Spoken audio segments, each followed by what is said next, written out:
All month long, we are honoring and celebrating Black History Month, and today we bring you a long-lost story in the history of Roanoke's sports scene. The Roanoke Black Cardinals played for the better part of a decade in the 1940s and 50s and were a semi-pro baseball team and part of the Negro Leagues. All members of the team have passed now, but two local men are trying to keep the team's legacy alive. I sat down with both to learn more.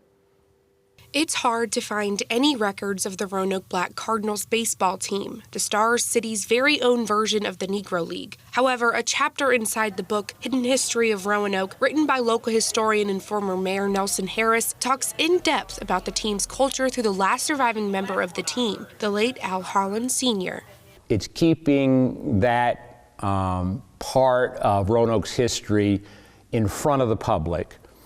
And to be able to do that, especially with individuals that now are no longer with us, in my mind means absent that memory, that story, that era would have been lost. The league was created during segregation when African Americans were not allowed to play with or against white teams. The Cardinals faced teams from across the state, even playing against some of the pro teams like the Homestead Grays and the Kansas City Monarchs, right here in Roanoke. Al Holland said that Satchel Paige came and pitched for one of the Negro League teams that was, touring and doing these exhibition games. And I asked Mr. Holland, I said, well, how'd you do? Because you obviously got some at-bat. And he laughed. He said, he struck me out every time. David Denham also has a passion to share the stories of the nation's Negro Leagues. Then when he moved to Roanoke and learned about the Cardinals, he knew it was a story to tell. It's been quite a journey for the Northwest area here in Roanoke.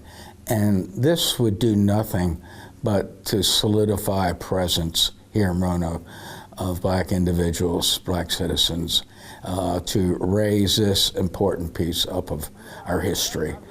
Denham has been in talks with the Salem Ridge-Yaks and the Harrison Museum about creating a permanent memorial for the players, but he says he needs help for that final push. Here I am, about to turn 77 years old, and it's a big project to do something like that all by yourself.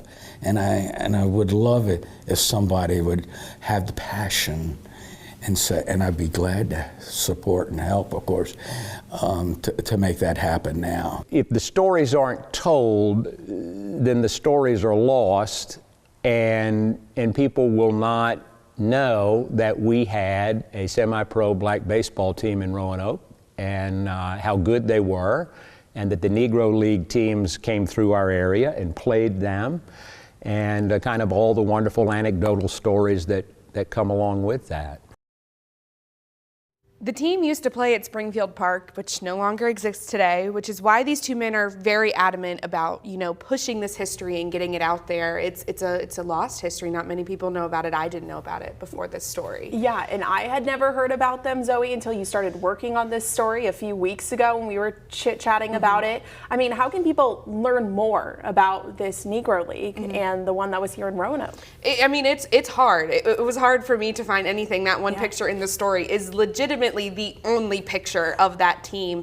But even when Nelson Harris talked with A.L. Holland Sr., they didn't have any physical memories to look at when they were speaking. So it's just a word of mouth kind of history, and they really, really want to share that. And I'd love to hear more stories if there's people out there who are, their relatives, kids, grandkids, nieces, nephews, if anybody who played on the team, you can reach out to me on my email, which you can find either on our screen or on our website. I'd love to hear more about it. It's just such an interesting unknown story here in Roanoke. Yeah, really fascinating. Awesome. Thanks, Zoe.